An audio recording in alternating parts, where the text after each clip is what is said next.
అందరికీ నమస్తే అండి. అమరావతికి ఒక గుడ్ న్యూస్. అంటే కేంద్రం కామన్ సెంట్రల్ సెక్రటేరియట్ నిర్మాణానికి నిధులు ఇచ్చింది. అది అందరూ చెప్పే ఉంటారు. అయితే దీని వెనక ఉన్న ఒక కీలకమైన పాయింట్, కీలకమైన విశ్లేషణ నేను ఈ వీడియోలో చెప్తాను.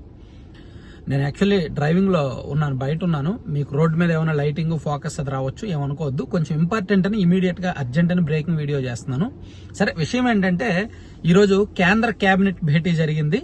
ఈ కేబినెట్ భేటీలో అమరావతిలో, మన ఆంధ్రప్రదేశ్ రాజధాని అమరావతిలో కామన్ సెంట్రల్ సెక్రటేరియట్ సిసిఎస్ నిర్మాణానికి 1299 కోట్లు ఆమోదిస్తూ డిపిఆర్ సిద్ధమైంది. డిపిఆర్ ను కేంద్ర ప్రభుత్వం ఆమోదించింది. అలాగే రెసిడెన్షియల్ క్వార్టర్స్, అంటే కేంద్ర ప్రభుత్వ ఉద్యోగులు రెసిడెన్షియల్ క్వార్టర్స్ నిర్మాణానికి కూడా 1234 కోట్లు స్టాఫ్ హౌసింగ్ కోసం అనమాట. అంటే కేంద్ర ప్రభుత్వ ఉద్యోగాలు అక్కడ ఉండడానికి, దానికి నిమిత్తం కూడా ఒక 1234 కోట్లు. సో రెండూ కలిపి 2534 కోట్ల రూపాయలు డిపిఆర్ సిద్ధమైంది. ఆ డిపిఆర్ ని ఈరోజు కేంద్ర కేబినెట్ అప్రూవ్ చేసింది, ఆమోదించింది అనమాట.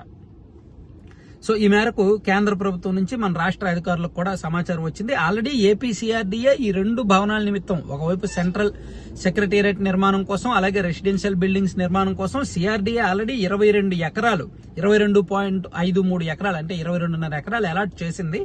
దీని మీద ఎప్పటి నుంచో సంప్రదింపులు జరుగుతున్నాయి. అంతెందుకు, ఇది ఫస్ట్ ప్రపోజ్ చేసింది 2018లోనే. 2018లో టీడీపీ ప్రభుత్వం ఎన్డీఏలో ఉంది కదా.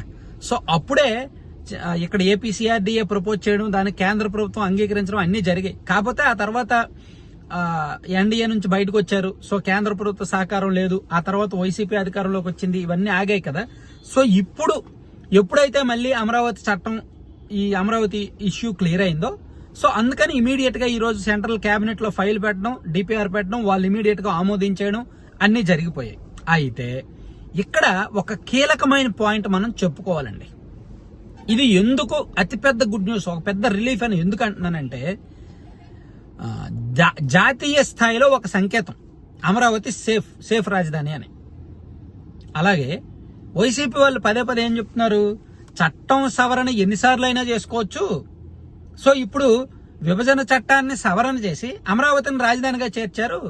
మేము రేపు పొద్దున అధికారంలోకి వచ్చాక అసలు అమరావతి రాజధాని కాదు, మావిగానో ఏ మామిడికాయో టెంకాయో రాజధానిగా మేము చెప్తాము. సో మేము మళ్ళీ చట్ట సవరణ చేస్తాము, అదేమి శాశ్వతం కాదని వైసీపీ వాళ్ళు చెప్తున్నారు కదా. సో అలా చెప్పడం వల్ల అమరావతిలో పెట్టుబడులు పెట్టడానికి కానీ, సంస్థలు రావడానికి కానీ, ఏమైనా పెద్ద పెద్ద ప్రైవేటు లేదా ప్రభుత్వ రంగ సంస్థలు ఏమైనా రావడానికి, పెట్టుబడులు రావడానికి, ప్రాజెక్టులు రావడానికి ఒక చిన్న అభద్రత ఉంటుంది. చిన్నదంటే పెద్ద అభద్రత ఉంటుంది. అరే మళ్ళీ రాజధాని మారుద్దామో, మనమేమో రాజధాని అని చెప్పి పెట్టుబడులు పెడతాము, మళ్ళీ రేపు పొద్దున్న వైసీపీ వచ్చాక రాజధాని మార్చేస్తే మళ్ళీ అనుకున్నది జరగదు కదా, పెట్టుబడులు విలువ కోల్పోతాం కదా అని ఒక రకమైన భయం, ఒక రకమైన అభద్రత ఉంటది. సో అలా క్రియేట్ చేయడమే వైసీపీ లక్ష్యం. అందుకే వాళ్ళు మావిగని తీసుకొచ్చారు.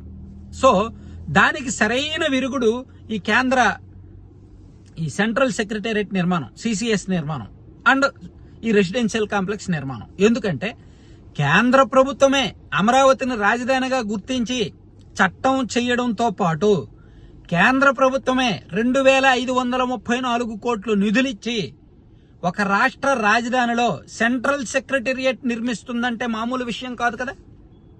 సో సెక్రటేరియట్ అంటే ఎంత విలువైన బిల్డింగో అందరికీ తెలుసు కదా.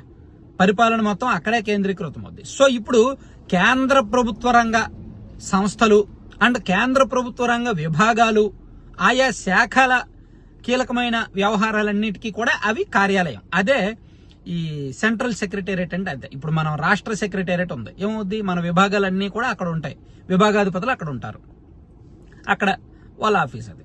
సీఎంఓ కూడా అక్కడే ఉంటది, మినిస్టర్ల పేషీలు అక్కడే ఉంటాయి. సో ఇప్పుడు సెంట్రల్ సెక్రటేరియట్ లో ఏమవుద్దంటే కేంద్ర ప్రభుత్వ రంగ సంస్థలు ఉన్నాయి కదా, వాళ్ళకి సంబంధించిన ఆఫీసులు అక్కడ ఉంటాయి, వాళ్ళకి సంబంధించిన కార్యకలాపాలు అక్కడ జరుగుతాయి. వాటితో పాటు వాటి అనుబంధంగా పక్కన రెసిడెన్షియల్ కాంప్లెక్స్ కూడా నిర్మిస్తారు, అక్కడ నివాసం ఉంటారనమాట. సో మేము రాజధానిగా గుర్తించడమే కాదు, మేమే మా నిధులతో, మా డబ్బులతో మేము అక్కడ బిల్డింగ్లు కడుతున్నాం అని కేంద్రం ఒక సంకేతం ఇచ్చింది. సో రేపు పొద్దున్న ఎవరైనా పెట్టుబడి పెట్టాలన్నా, ప్రాజెక్టులు ఎవరైనా పెట్టాలన్నా, సంస్థలు రావాలన్నా, అరే కేంద్రమే ఇచ్చింది భరోసా, చట్టం చేయడంతో పాటు డబ్బులు కూడా ఇచ్చింది, బిల్డింగ్లు కడుతుంది, ఇంకా మనకేంటి లోటు, మనకెందుకు నష్టం అని ఒక భరోసా కల్పించినట్టు అవుద్దన్నమాట. సో అందుకే ఈ సిసిఎస్ నిర్మాణం, అందుకే దీన్ని ఖచ్చితంగా ఆహ్వానించాలి. ఇది ఖచ్చితంగా అమరావతికి, రాష్ట్రానికి గుడ్ న్యూస్ అన్నమాట.